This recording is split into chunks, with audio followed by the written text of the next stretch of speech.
church is made up of a great number of very imperfect people. Like the good news of Jesus Christ, I guess, is it's offensive to us because it also involves the fact that we are spiritually sick. And I don't think necessarily CamFess is the best place to do that. I guess that sort of is the heart of the issue, right? Like we can't stand being preached to that actually. Wait, whoa. Okay, sorry. No, wait. That's like that's like parallels. That's so sick. But it's true, right? It's like the best way to find out about someone, to truly know someone, is to let them tell you about themselves. I was just like a naughty child. I was very like, I don't know, I was like very disrespectful towards my parents. In what way? I was pretty good at school. All my teachers loved me. But then I guess I sort of get home and then be really just rude and mean to like my parents and my brother. It's hope, not, as I said, because, you know, we just want you to like join our little club, but because like it actually is hope. Evangelism or preaching, it's like one beggar telling another beggar where to find bread. Do unto others what you would like them to do unto you. Boys and girls, ladies and gentlemen, Happy New Year and welcome back to my podcast, Coffees on Me, David Quan, where I strive to give guests legacy-worthy interviews that listeners can enjoy while cooking, commuting, relaxing, or walking their pets. I'm recording a special episode here at Clare College, University of Cambridge. We are not enjoying a coffee or a tea, but enjoying some water together, which is also very, very special at the end of the week. We are approaching 5,000 podcast downloads, and if you have been enjoying the discussions on Spotify, Apple Podcasts, YouTube, or wherever you listen to podcasts, please do consider leaving a review and nominating a guest by contacting me via my Linktree, David Quan. A highlight has actually been, seeing this podcast on people's recent Spotify Wraps for 2022, and I just cannot thank all the guests enough for their courage and insights. Today I have the absolute honour of hosting Peter McCartney, who grew up in Tower Hamlets in East London and has just started his third year studying engineering at Selwyn College, Cambridge. He enjoys watching TV, playing video games and messing around in his workshop. In the past couple years, however, he has been doing a lot of stuff with the Christian Union in Cambridge, most recently as president. Peter is made in the image of God. Peter, welcome to my podcast, Coffees on Me, David Con. Oh, hello, David. Thank you. Thank you for having me, I guess, bearing with me. I love that bio. Have you had a good day? Oh, I spent a lot of time chatting with my friends, which was good, I guess. Oh, sorry. I don't know, it's just a solid day, isn't it? It's like... That's wonderful. So, who is Jesus to you, Peter? Oh, whoa, okay. We'll start here. No, we back it. Oh, Jesus. I mean, where to begin? I think I was actually thinking about this in the shower one day. I was thinking, like, if there's one word that I could describe Jesus with, like, what would it be? Because the Bible uses so many words, so many ways of sort of describing him to us. But I think the word that I landed on, which I thought best encapsulates a lot of things, was life. It's like Jesus is life. He says this himself. He says that I'm the way, the truth, and the life. I think that means, like, a few things. I guess, first of all, it means, like, Jesus is my life. It's like everything that I do, everything I think, I say, the foundation for all of that is the person of Jesus and what he's done for me. So I guess he's sort of life. He's my life in that sense, in that all, just that, beautiful sort of all-engrossing, I guess, he just like prayerfully permeates every aspect and area of my life. But he's also life to me in that he gives me life. As a Christian, I believe that he is that he is the Son of God, come down from heaven to take my place on the cross, to die for me, in order that I might live, and that by his resurrection, I'm also resurrected to spiritually resurrected to eternal life with him, and physically. basically life. I think I don't know. That's a kind of long answer. But. So you're president for KICU, which is the Cambridge Intercollegiate Christian Union, which has the mission of existing to make Jesus Christ known to students in Cambridge. I've got some questions about Events Week relating to like evangelism and stuff that I would like to maybe talk about it a bit later, because I think it's a complicated discussion. Sure, yeah. But for now, just very quickly before I move on to something else, given the mission and you know the work that you have done to make Jesus Christ known to students in Cambridge, what are people not knowing about Jesus from your own experiences? What does the wider student population not know about Cambridge? About Jesus, sorry. What? Fine. I mean, I'm sure that... Or are there misconceptions that people seem to have that you've noticed? Yeah, I'm trying to think.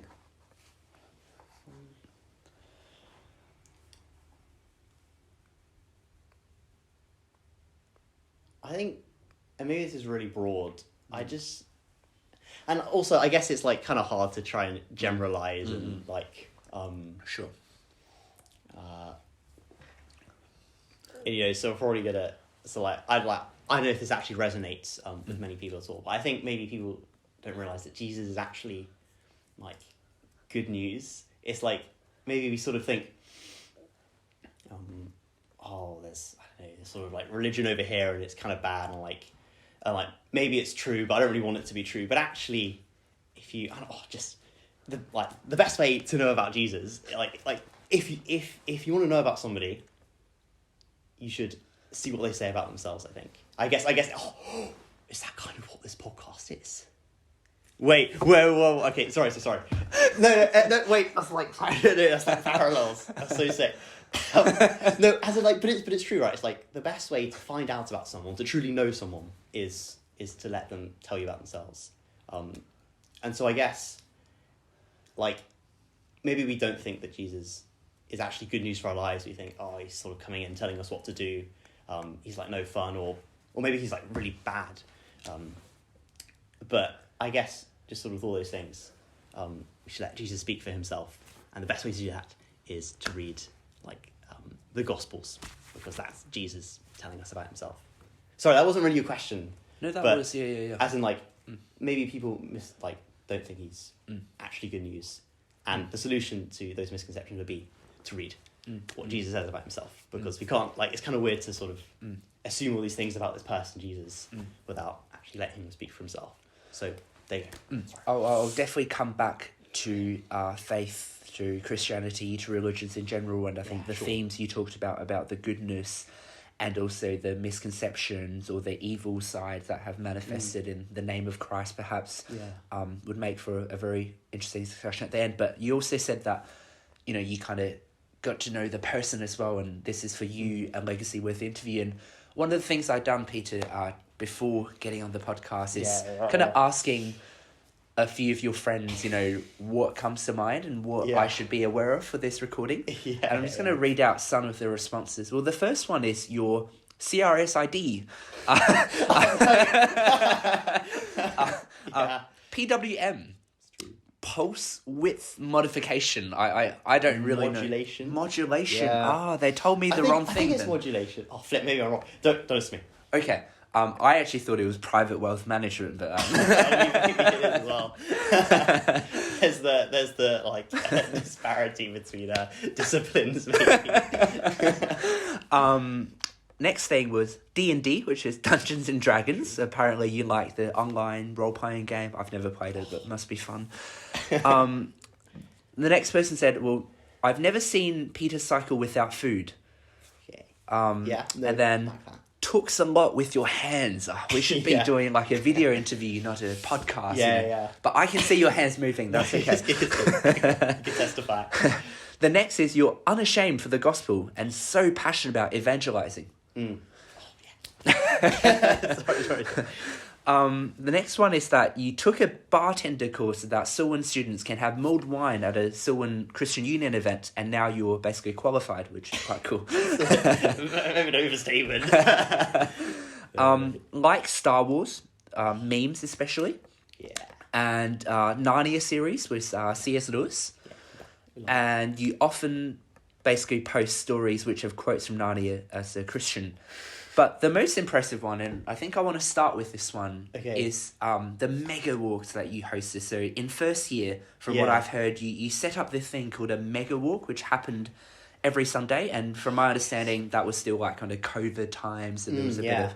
Yeah. So initially, just a few people, you walked to Grantchester, and the person who told me this said, Peter put so much effort that on Friday he would send a document with the map of the walk, a meme that you've made about the walk, the weather forecast, and people had to let you know whether they were coming so that you could bring them Coke. And it was something that people looked forward to every week. So, tell me about Mega Walk and... I mean, I guess it was, so, you were right, it was during COVID, sort of the first, it was like still lockdown, I think. So, I mean, we could meet up with people in pairs, we can meet up with one other person outdoors. And so that was basically the only thing we could do, like just go on walks with people, you sort of run around, like you'd like walk around town and you just see a load of pairs walking about, because that was all we were like legally allowed to do. I don't really know how it started. I think I just wanted to go on a walk with my friend. So we did, but I think it's like if you walk 2 meters away from each other, technically that's also legal. So if everybody just walks in pairs, like 2 meters away from each other, then that's abiding by the law, but also allowing us to have that much needed human interaction. I don't know, it's just like a good rest, isn't it? We're sort of stuck indoors all the time. I don't know, like it's not that deep. It was just I don't know, I really enjoyed it, just getting to see people and like chat with one other person. And as the restrictions like slowly got lifted, we can walk in groups of 6s, and we could eventually, I think there were no restrictions, so it's just walking. But I don't know, like, what do you want to know about it? Like, just I guess like I'm thinking it in terms of like, leadership. Part of lots of people imagine leadership as, standing up on a podium and giving a great speech. But I also think, having gone to my school, which was a Christian school and talks a lot about the concept of servant leadership, serving from behind, and, Jesus came not to be served, but to serve. And I just feel like this is such a great example of someone, which is you in this case, doing something seemingly insignificant and small, but clearly 2 years on, so many people recall that as one of the most inclusive, welcoming, and enjoyable time of their time at Cambridge. And I think there's something quite special in that. And I was just wondering, like, on those walks and as you were preparing those walks, like, why were you taking so much effort? Like, did you understand how it could make other people feel with so much love and so much just warmth to have someone organise something like this? I'm not sure. I don't know if I thought about it super deeply at the time. And you talk about good leadership. A significant part of my leadership was getting us lost multiple times. So I don't know what that says, but sometimes leadership is being a follower. Well, that's just what happened, wasn't it? I ended up letting other people navigate. As I said, I don't really know if I thought super deeply about how it made people feel. I guess people did seem to enjoy it, and people kept coming along and signing up for Coke. It was Coke Zero, by the way. Because that is elite, and full sugar Coke is not as good. Anyway, but but I guess just it was like a fun time, and as I said, like, I found it really nice. Just it was something to look forward to after you spent a week shut indoors, right? And because of COVID, and it's it's very I don't know how many people feel, but as I said, like, people kept showing up. So were you always this like responsible, caring person who just organising things, or because I've also heard rumours of young Peter perhaps not being as responsible. I know. Obviously, we talked about this.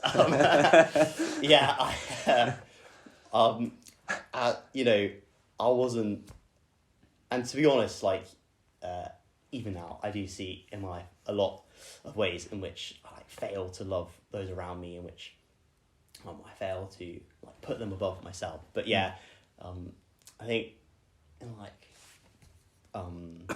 sort of primary school, early, just sort of maybe, and in secondary school as well. I was just like a naughty child. I was very I don't know, I was very disrespectful towards my parents. In what way? Just swear and shout and really? break stuff. Yeah, it's terrible. It's so bad. Wow. So you weren't the model Christian student? Bro, I'm not. I don't know what you're trying to imply, but I don't think the model Christian is Jesus. It's Jesus. Sorry. No. I was I was pretty good at school. All my teachers loved me, but then I guess I sort of get home and then be really just rude and mean to my parents and my brother, and even people at church as well. So that's... Wait, so just to clarify, you were how old? Early teenage years? I don't know, probably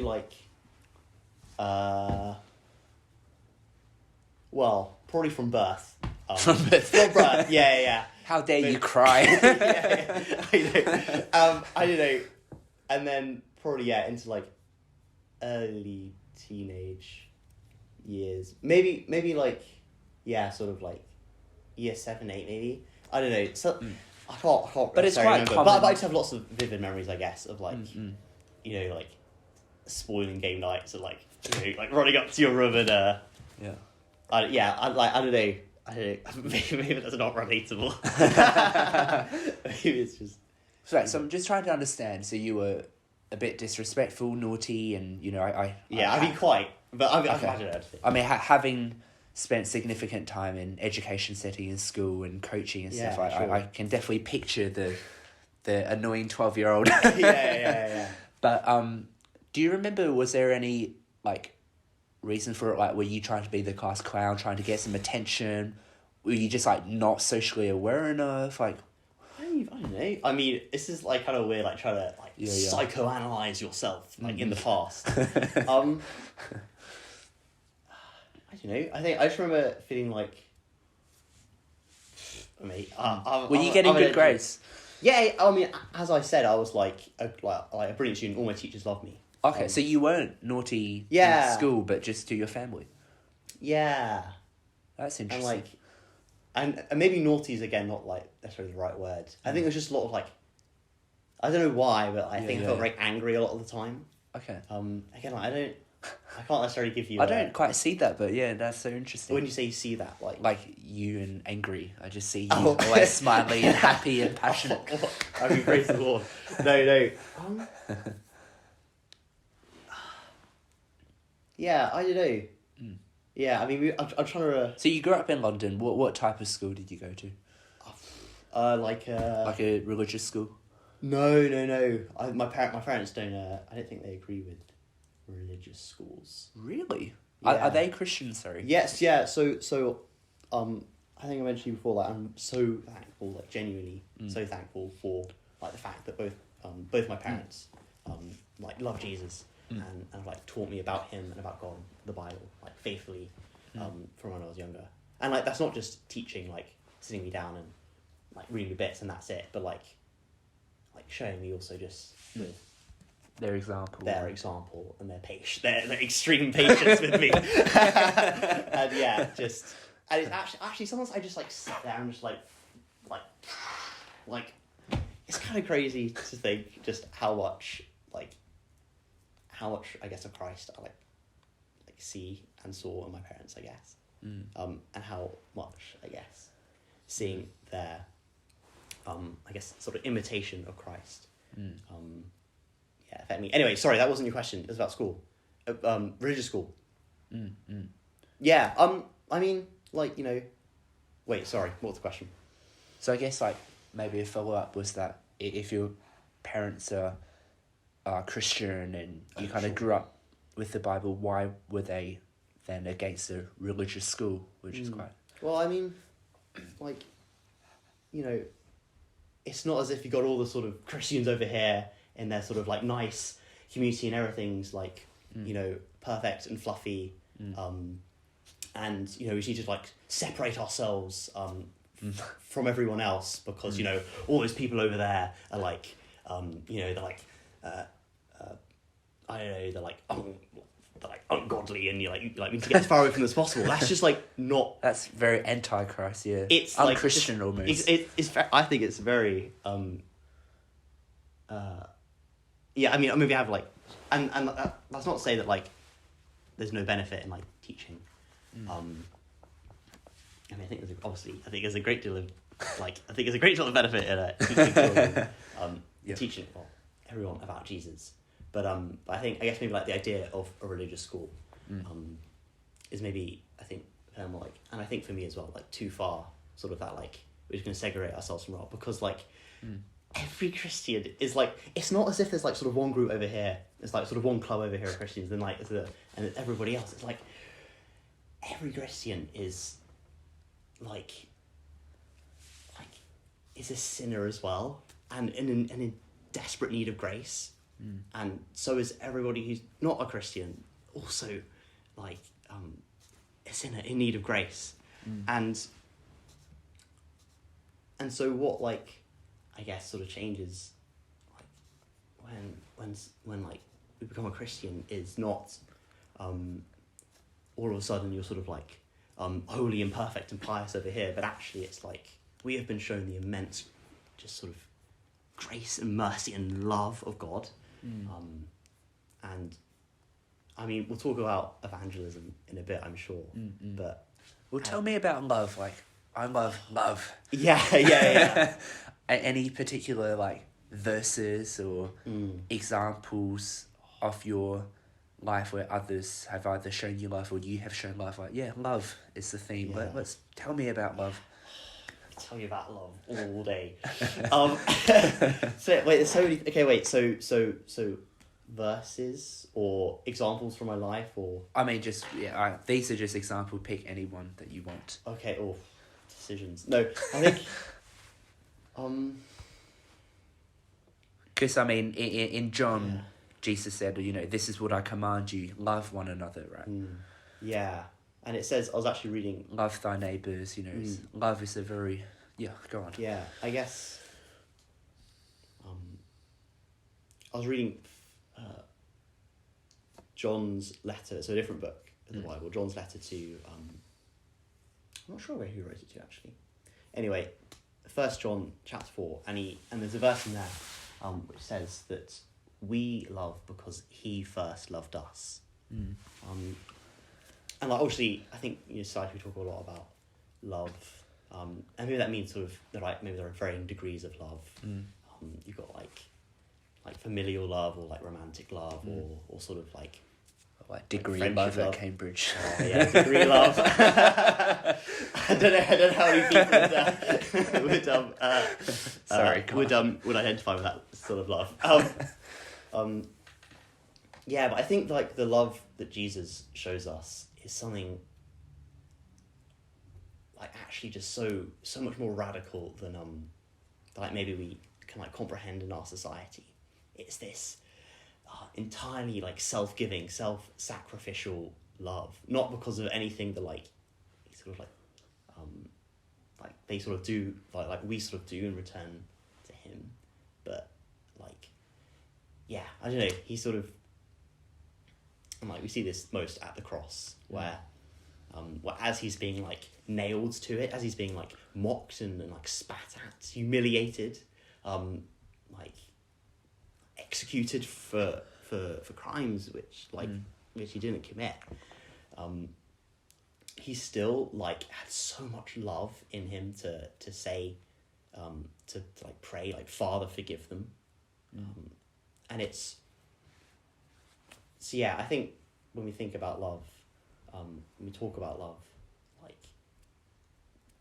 we see it most clearly, most sharply, most like wonderfully and fully and deeply in the person of Jesus.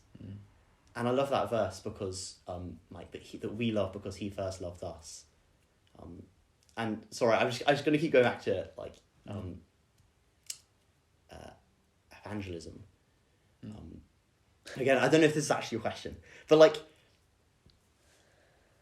we think, I mean, I don't know what sort of comes to mind when you hear the word evangelism. Maybe it sort of has like negative connotations, or not. And most simply, it means to like proclaim the good news, to share the good news, and that good news is Jesus, that like he has shown his love towards us. And so when like we as Christians like share that good news, it's not because we just want, like sort of as I was saying, it's like, oh, you just want people to like join our club over here, but it's because like, oh, Jesus has loved us and we can do nothing but like share that love and share Jesus with those around us, I guess.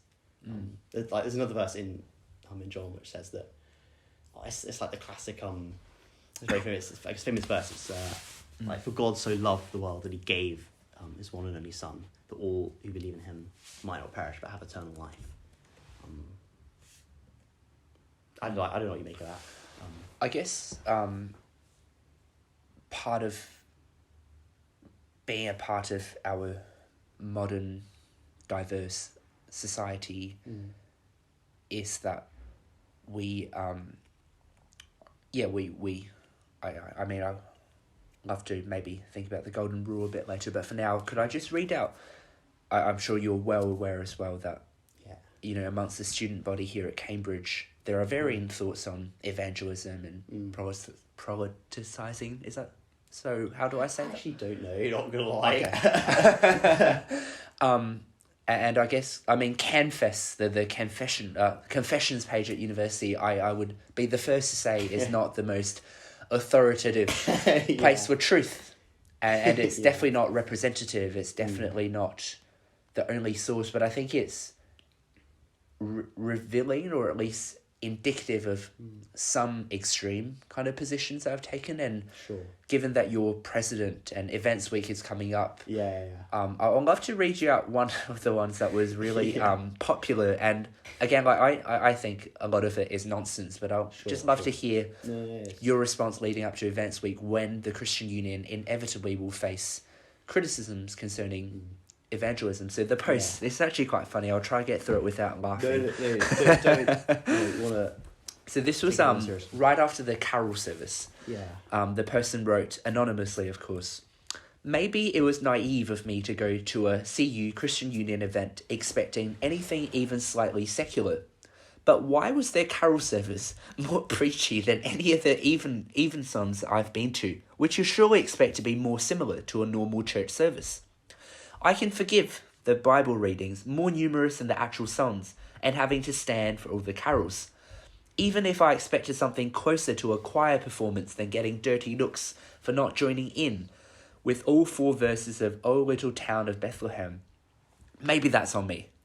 But I can't stand being preached for 20 minutes about how, in order to feel any hope beyond the Christmas period, you need to worship Jesus, and also, could you please read the pamphlets which we're handing out at the back? When I was trying to leave the church, more than one person introduced themselves to me and immediately asked why I decided to come, what I found interesting about what I heard. Even if I didn't think it was manipulative, it's still really alienating to anyone who isn't Christian. While it's advertised as a no strings attached, everyone's welcome type of thing, it's clearly just another ploy to convert people using free food, and I feel like an idiot for giving them the benefit of the doubt. People can be atheists and want to listen to some nice singing, guys, so leave me alone." Again, CamFess is not the authoritative place of truth, but when you, as a Christian, as president of the Christian Union, get these kind of feedback, what are your gut responses?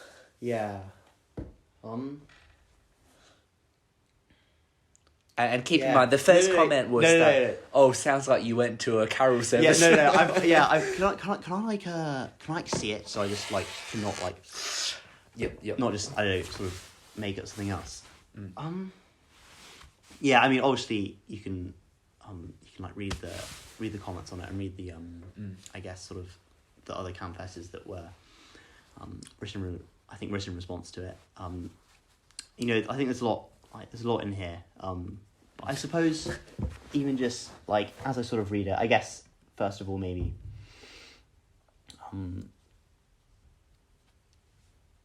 like it sort of starts off maybe like I guess they're sort of coming from a position where maybe like the service wasn't necessarily what they're expecting.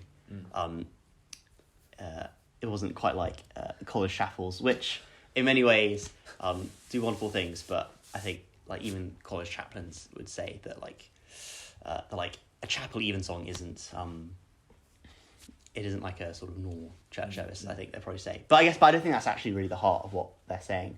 I think it's sort of when we get on later here when they say, but I can't stand being preached to for 20 minutes about how in order to feel any hope beyond the Christmas period, that's the heart worship. of it. Yeah, I mean, I think it is. And then there's some more stuff after that. There's some other ones about you know, homophobia and everything. And yeah, sure. Or shall I if I just do if I look at this one first, I guess.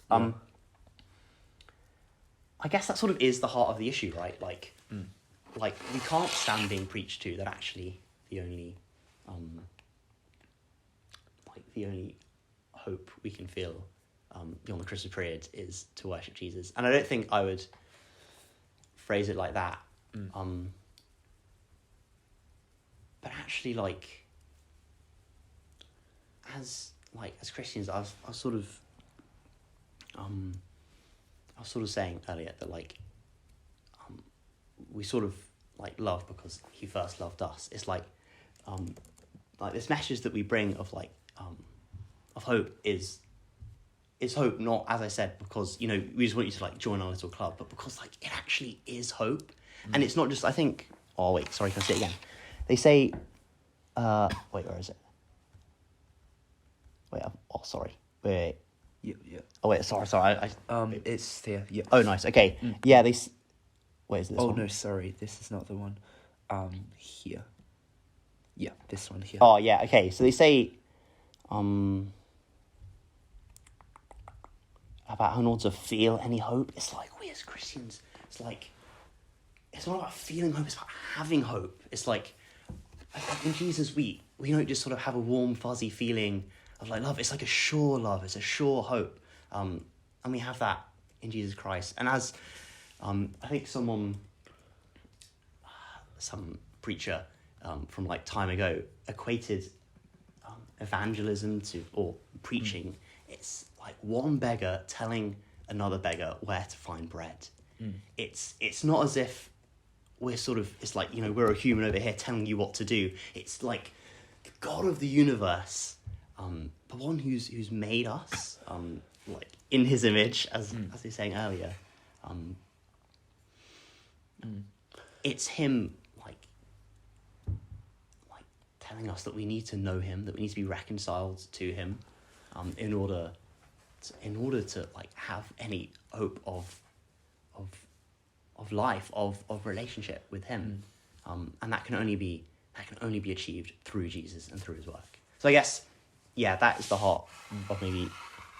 Wait, sorry. Yeah, I guess that's sort of maybe the heart of the issue is like maybe actually the thing they're most annoyed at is not the free mince pies and free hot chocolate and the pamphlets, but maybe actually I think their issue is with the message of Jesus, like the message that Jesus sort of brings. And so I guess I guess that's sort of where like discussion needs to be had, and I don't think necessarily CamFess is the best place to do that. Of course. Do you mind if I say something about the last bit as well? Yeah. Because I think just like they said they felt like manipulated, and I think just you know, whoever wrote this, if you're listening, just know that like it's not like market some sort of like snake oil to you. It's like we have known like the hope and the love of Jesus, and like we want you and literally everybody to know about it too, because as I said earlier, Jesus is life. He brings life and healing to just everything everything that we are and have and like do. And it's, you can ask any Christian this, it's the most wonderful, transforming thing ever. And and just know that like it's not out of some sort of sneaky scheming like attempts to sort of like bring more people into like the church's clutches, but it's like Jesus Christ, like who has entrusted his message to his people, to weak feeble Christians like me. It's like it is him like saying, "Come and follow me and know me and have rest and life and peace in me." And like, so just like know that Jesus loves you, basically.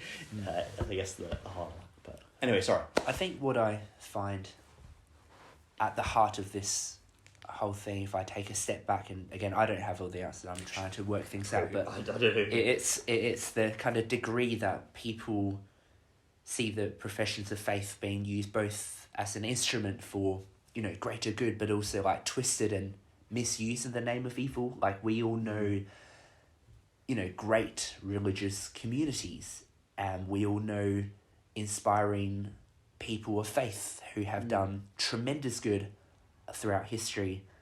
But we also have seen, faith being twisted, distorted, used as a wedge, sometimes as a weapon, that kind of dogmatic approach and kind of inconsiderate approach, and I guess like Christianity, like other religions throughout history, have at least in the name of Christ, of with colonialism and everything. So I guess like the question for you is like, how do we as a kind of community, species, or whatever, like people of faith, reconcile those realities? The profound good, the strength, the compassion, the love, that we were talking about. Yeah. That kind of flow. That's the essence of it. From the everything that's opposite to it, that hijacks religions, and that cause all the atrocious realities that have like even in Cambridge, there are people who claim that because of their sexual orientation or whatever, perhaps they've been treated very differently. And so I mean, I just want to hear, how do you reconcile both the good and the not so good? Yeah, I just think, I mean, like, it does, like, just generally bring, like, so much sorrow when I see, like, the name of Jesus just used for, like, sort of our own, like, selfish ends. But I think it says, like, we've sort of mentioned earlier, that, like, we as humans were made in the image of God. But that doesn't mean that we, like, are God. I guess sort of fundamentally, and obviously I can only speak, I guess, and even then, I don't know if I can speak for all Christians, but I can... from your perspective, yeah. From my perspective as a Christian, it's like...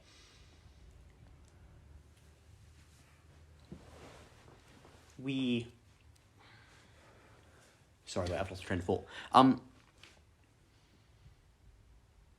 We we're not, obviously, we aren't God, and it's like, and so we're not going to be, I guess, sort of, like, necessarily perfectly represent him.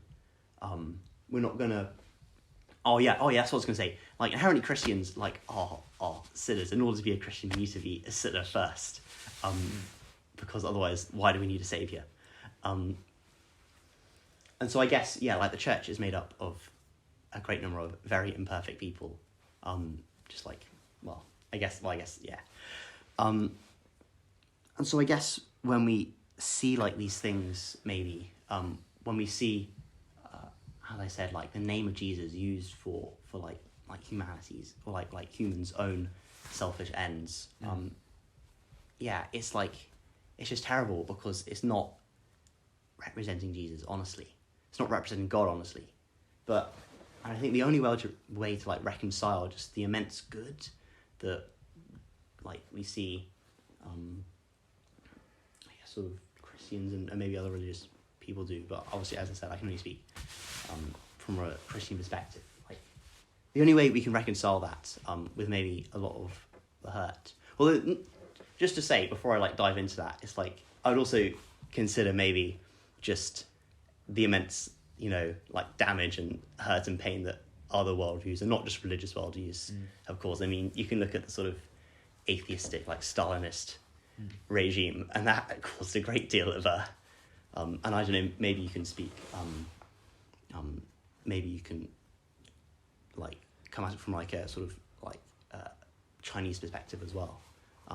Sort of these atheistic, I guess, sort of worldviews and regimes which hold no human dignity, or like hold I guess sort of hold no conception of human dignity, or at least have no grounding for it. I guess you also look to there. So maybe the point is just all humans are kind of a mess. But anyway, sorry. The way to reconcile those things is to look to Jesus. Jesus is as ever the answer to everything. Like it says in the Bible that Jesus is the exact representation of God. If we want to know who God is, if we want to see him and know what he's like, and then we need to look to Jesus. And I think when we look to Jesus, we see and like especially when we look in his Gospels, we see his followers who are terribly, terribly, like imperfect. But we also just see Jesus' wonderful love for us all, for us, terribly, like imperfect people. Would it be right to, based on what all the things you just said, again, I don't think this is the place for me to jump in on every single point you made. It's more sorry. It's more to give you a piece of recording of your views, which sure. Some perhaps I agree, others perhaps I don't. But I guess would it be right to assume that when you say you look to Christ, that you can look to Jesus himself or God himself, and be a skeptic of organized religion, of dogmatic religion, of people who perhaps don't fully understand or manipulate the faith?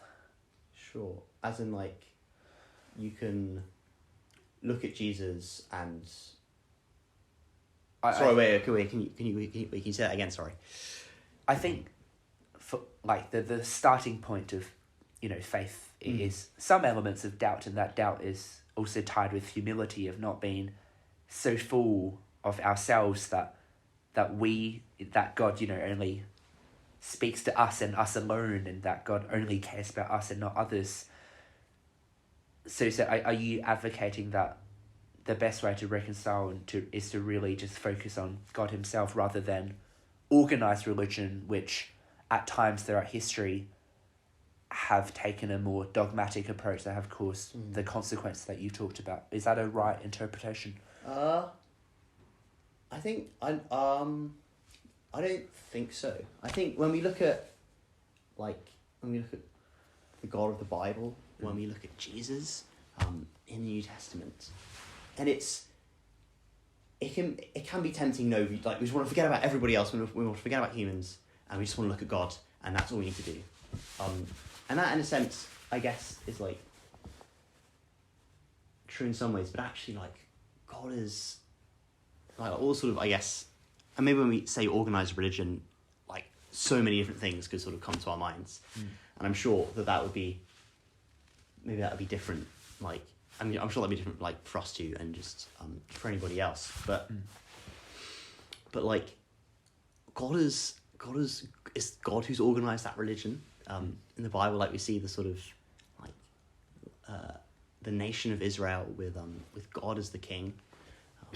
It's like that was something that sort of God established, and then when we see Jesus in the New Testament, it's him who sort of starts the church. It's him who sends out his apostles to make disciples of all nations, as he said. And so I suppose, like, again, maybe what sort of organized religion means, like to us now, it can mean all sorts of different things. But I think, like, like sort of, I guess. So wait, so was your question like, off the back of the sort of reconciling, like the good things, the like I guess sort of church has done, and maybe some of the bad things. Well, I think go on. My interpretation of your response was, we need to focus more on God Himself rather than necessarily like trusting a particular pope or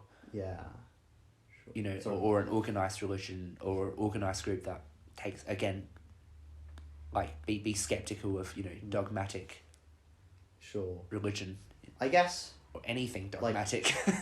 I guess God reveals Himself to us through His word, like through Scripture, through the Bible, and the best way, I think, we can sort of read that ourselves, and we can come up with all sorts of interpretations that fit our own preferences for how we should live our lives, and how about what's true or not. But I think it's actually such a blessing to be able to know God more in community, and maybe that's how we sort of distinguish between. Maybe, I mean, again, I'm not sure if I'm fully grasping.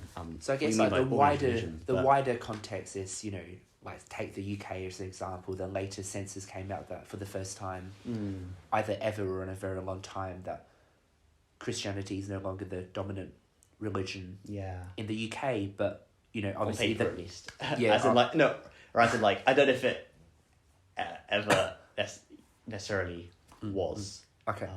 Anyway, go on. Sorry. That's probably another rabbit hole.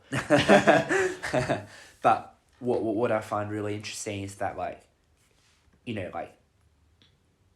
the UK at least, the state still has a deep kind of entanglement with its churches. For in the House of Lords, 26 seats are reserved for bishops in the Church of England. Yeah. In America as well, with their separation of their church and the state, almost 90% of the most recent 118th, I believe, Congress claim that they are religious. And so I was just wondering, given those contexts, recognizing that in our modern kind of complicated, diverse society. And again, thinking about evangelism, how does it fit the modern context, at least? Okay. Wait. So how does do you see extreme evangelism has many different scales. There are sharing the good news, but there's also going well beyond, for example, forcing other people to adopt a certain view, to practice a certain faith, to believe a certain faith. And to leverage fear, things that makes perhaps people feel very uncomfortable. Yeah. So, yeah. Yeah. No, I guess there's quite a lot of layers to that, right? Yeah. Because I obviously would definitely not class forcing people to adopt your worldview as evangelism. That's not what That's definitely not. I think the Bible's picture of what it means.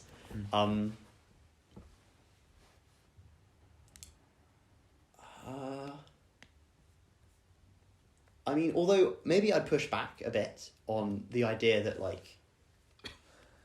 we shouldn't tell people things that. Wait, sorry, I can't remember the word you used, but we shouldn't tell people things that are offensive. Offensive. Yep. As in, yeah. Maybe that makes me sound really Ben Shapiro-y or something. It's not my intention. But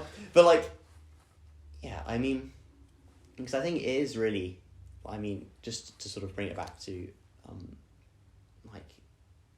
the Christian message. The Christian message actually, talks a lot about sort of, sin and us all being sinners. Maybe that's sort of a. That word isn't really... But to still see the God in ourselves and other people, right? Or, as in, the gospel is, the good news of Jesus Christ, I guess, it's offensive to us because it also involves the fact that we are spiritually sick. Jesus says that it's not like the healthy who need a doctor. It's the sick, and that's why he's came. And that's why he came. And so obviously, like, from our sort of own perspectives, we don't like to think that we're sort of morally and spiritually sick, and that it does sort of like make us like squirm and writhe, because like, oh, how can anyone tell me that? And I guess maybe this again sort of goes back to like back to what I was saying earlier about how evangelism, telling people about Jesus, about all of the things surrounding that. It's not again one human. It's not one person coming over and telling another person, how to live your life is, as I said, the God of the universe, sort of like saying to us that we need to follow him and his ways, that we have not done that, and that is deserving of punishment, of like judgment, but in his immense grace and mercy, he's sent his son to take our place, to pay, I guess, the fine for our rebellion against him, I guess, almost. So, your question was about. I think it was about politics. No, I think you've answered it, and I again appreciate your honesty and your courage on a very difficult subject matter. And again, I don't expect you to have the answer to all of this. No, exactly. Like all I can say is just how I've like how I understand what Jesus teaches us, what Jesus says about himself.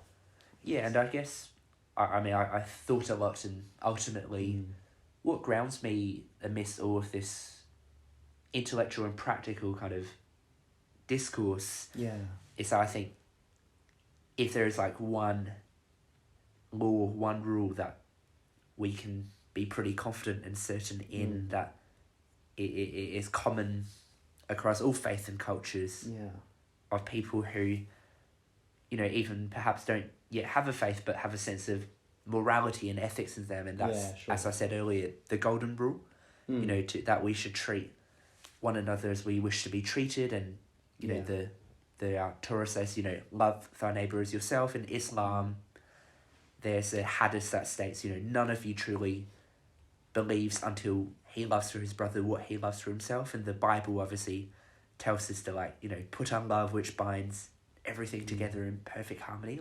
Back to that love. I think there's something quite powerful about love, and I think the golden rule, because again, I came from a Christian school, St. Peter's College, Adelaide, and our school motto was for God and country.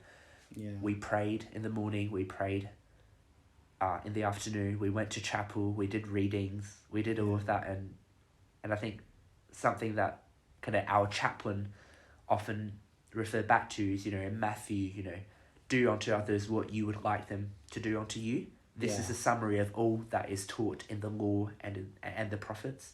I think there's quite powerful that amidst all the division, the criticisms, that we ultimately remember to love and to treat other people as, brothers and sisters, some children of God. I think for me at least, the golden rule is one that I often look back on, and Do you think that you follow it, the golden rule? I definitely don't always do it. I mean, same. I definitely fall short far more often than I would like to. I follow it in the sense that I continually read it and I continually think back to it and I aspire for it, but I definitely do not add for a moment claim that I always do that, and it's something that I definitely want to keep reminding myself, but I just love, there's just something powerful about these fundamental messages about love and dignity and kindness and service. I want to talk about service, because really passionate about like servant leadership, and that's the concept that we use growing up in school. And you know, like my interpretation is that like you've got to put the theory into action almost, like there's an like growing up, were you involved in a church? Were you doing any volunteering? Were you any like things around service? Yeah, sure. Yeah, so as I think I said earlier, I'm really thankful that that I sort of that my parents took me along to church when I was younger, and I had a wonderful, I still do have a wonderful like church family there. So yeah, I guess that was the first bit. I was part of church. I am still part of church. The second bit was about like was that like serving in the church or just anywhere anywhere. I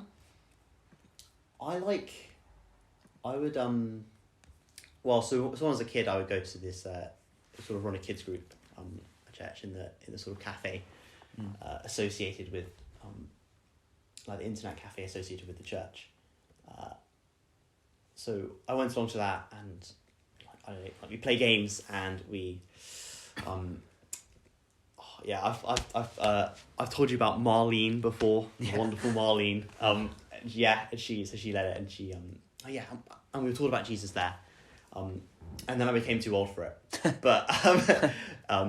but in my sort of teenage, as a teenager, I go back and help with that, I guess.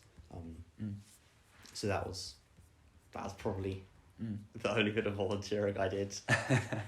What did I do for? Yeah, I don't know. Was that your question?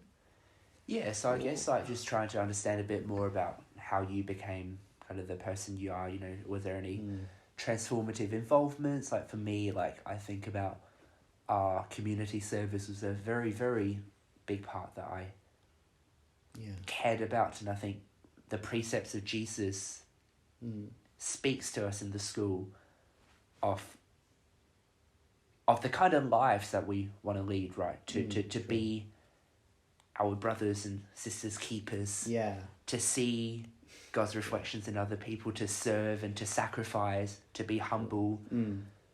To treat others as we would want to be treated. Right? Yeah, the golden rule, exactly.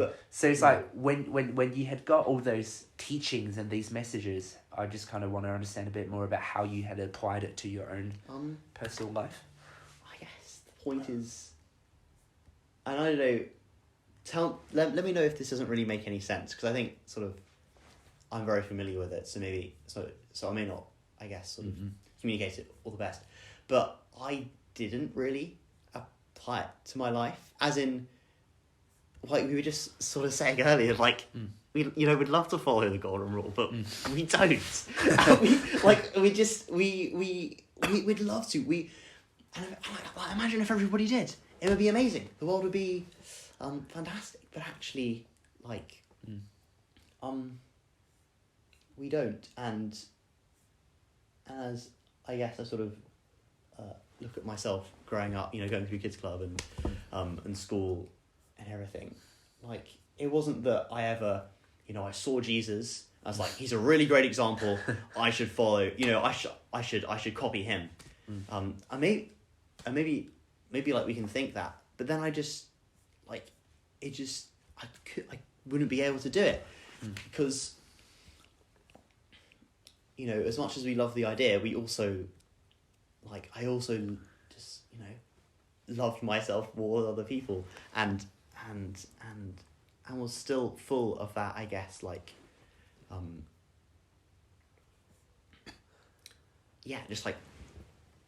basically I didn't apply it to my life, but then whenever the question is like, why do I still not swear at my parents?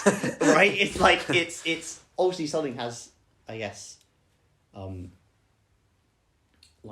has definitely, I can praise God for there has been transformation in my life, but it's not been ever by my own effort or willpower. It's as a Christian, I can say, just as a person, I can say in every way that it has been God by his Holy Spirit working in me.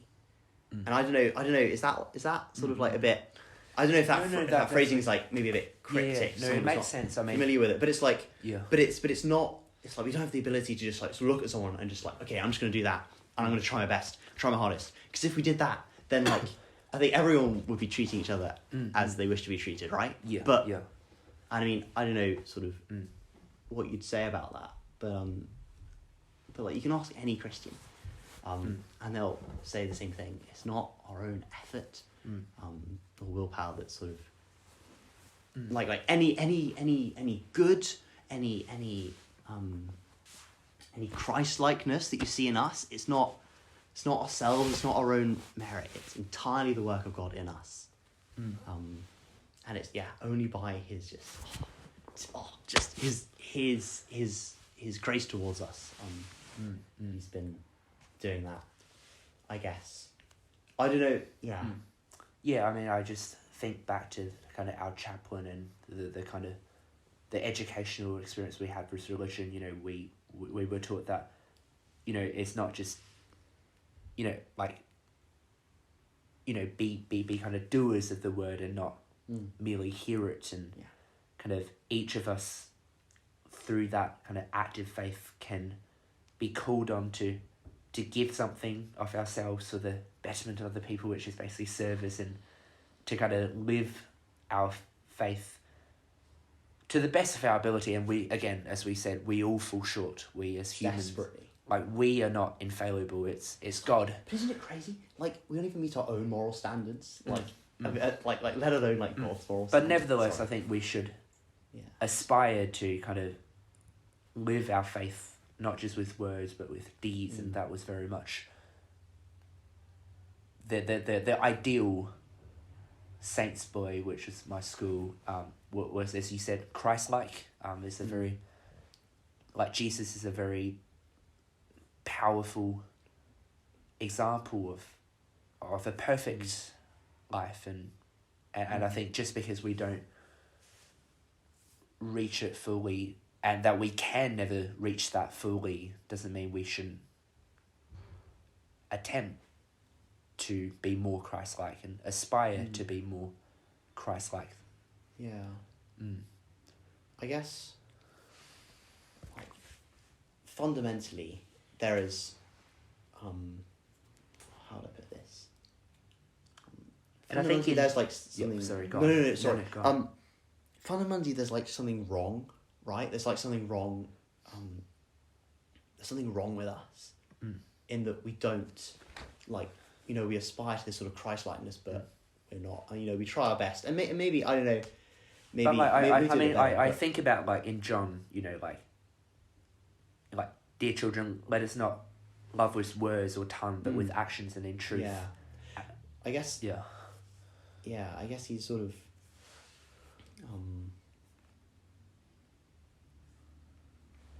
Wait, sorry. Yeah. I guess is he speaking to. Wait, sorry. I think wait, sorry, go on. Wait, can you show me the passage? For that context, I don't actually have the passage. It's just shambles. It's I think about, like, seeing those who are not as fortunate as us, and kind of showing pity, and just kind of seeing the godness in them, and actually taking action to help other people, basically. But again, I don't have the full passage. No. I think I don't. I like. Yeah. It's terrible that I don't know my Bible well enough to know the context of that passage. But I guess, like, the fundamental problem, actually, at least Jesus would teach, is not. It's not just, you know, we're sort of mean and rude to those people around us, that we don't love the people around us as well, because Jesus says, like, you know, Jesus says, like, love thy neighbour and all that. But actually, before that, he says that the greatest, like, because it's like someone asked him, like, what is the greatest commandment? And the first one he says love thy neighbour, and that's the second one he says. But the first one he says is actually love the Lord your God with all your heart, mind, body, and strength. And actually, so I don't think we can sort of, like, we got to get that right, I think, before we start, like, thinking about loving thy neighbour, right? And I mean, again, like, we sort of see maybe the fruit of this in the world today. Like, we're a society, you know, we always talk about loving our neighbour, and we love to talk about loving our neighbour, but we hate to talk about loving our God. But actually Jesus says that's the most important thing. That's the thing we have to get right. And it's our broken relationship with God that actually is the root of our broken relationships with our neighbours, with everyone around us. And so, I guess it sort of goes back to what I said earlier, to that verse in 1 John earlier on. I said that we love because he first loved us. And it's like we're only able to love our neighbours because of that loving relationship with our Heavenly Father. And so I guess, you know, and again, this is sort of what I was saying as well about my own sort of experience of being transformed in my life in many ways. Being transformed in my life in many ways. It's not that I just sort of woke up one day, saw Jesus, like, he loves his neighbour, I think I'm going to try that too. It's that God has shown his love. He's shown his love to me in his son, Jesus Christ. It reminds me of that. Oh, yeah, sorry, go on. No. Oh, no. Yeah. I'm probably just going to say more of the same stuff, to be honest. Well, basically, it's all about that. Loving our Lord our God with all heart, mind, soul, and strength. And we can't just sort of try and get to the loving our neighbour before we sort that out first. It reminds me of what President Lincoln is fond of saying, that during his presidency, I think he said, "I have been driven to my knees many times by the overwhelming conviction that I had no place else to go." Another prayer that I have found incredibly powerful was from Eleanor Roosevelt. She said that keep us at tasks too hard for us, that we may be driven to thee for strength. So on that note of prayers, I mean, it's obviously a very personal thing, but is there general themes that you continually pray about, or any verses that you go back to that you find comfort, inspiration, that reminds you of the short-sightedness that we as humans have compared to the holiness of God? You know, what do you turn to in Scripture that gets you through life? It's a big question.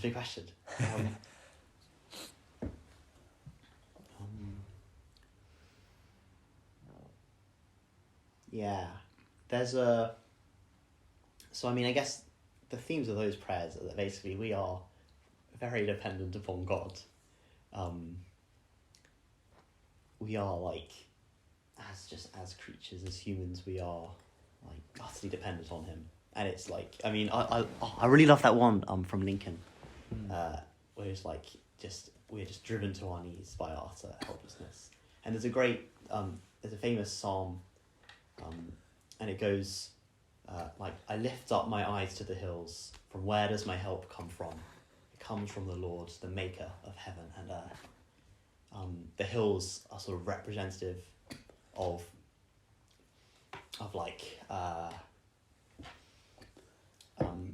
you know, that's sort of where, like, wild animals dwell. That's where bandits, like, attack people on the road.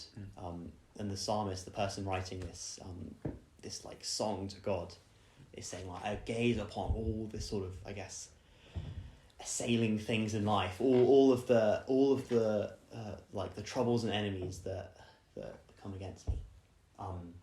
But actually, it's like, where does my help come from? We cannot look to ourselves. We can't even look to those around us. Our eyes have to turn to the Lord, who is, as I said, the maker of heaven and earth. And I guess, again, as I said, it goes back to that relationship with God. If we can know and have that loving relationship with him, if by his Son Jesus Christ we can be made right with him again, and he can be our Father and we can be his children, then actually that's the maker of heaven and earth, who's our Father. And and I guess that just means that I can be sleep easy at night, knowing that all of my it's good. All of my So I guess So I guess to conclude,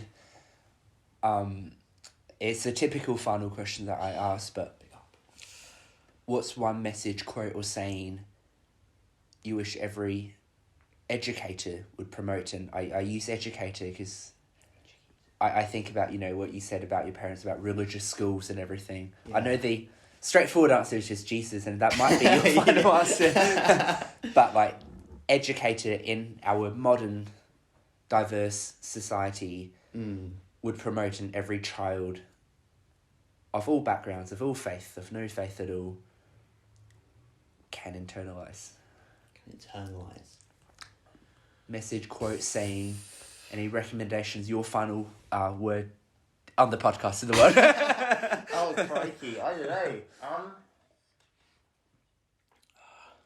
As in, what do I want every child to know? But also every educator to promote, right? Every educator to promote. Yeah. Role models, parents, community leaders, coaches. Any inspirational messages? Come to events week, is that? Come 6th to the 10th of February. Come, it's gonna be so good. Look, that's such a hard question. I don't know. You've listened to multiple episodes of my podcast. You should know this was coming. Is that what you say? Yeah. Oh, I remember. You listened to Lucy. I did. I listened to two. Okay. Maybe my memory's just really poor. I guess we sort of. You know what? Yeah, I'm going for it. Jesus. That's my answer. Is that okay? I don't know.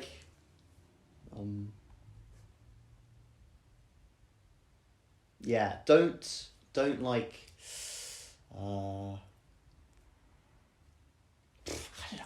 I'm 20 years old. I don't have any wisdom to give. But I don't know. But well, thank you for your... Sorry, that was bad. No, not at all. I just want to thank you, Peter, for your time, for the chat. I know it's never easy to talk about, things that I have no simple answers to, and I admire your courage and honesty.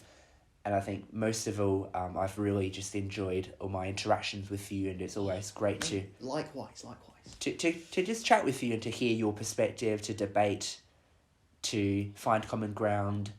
And I think so many people really appreciate kind of your just kindness as well.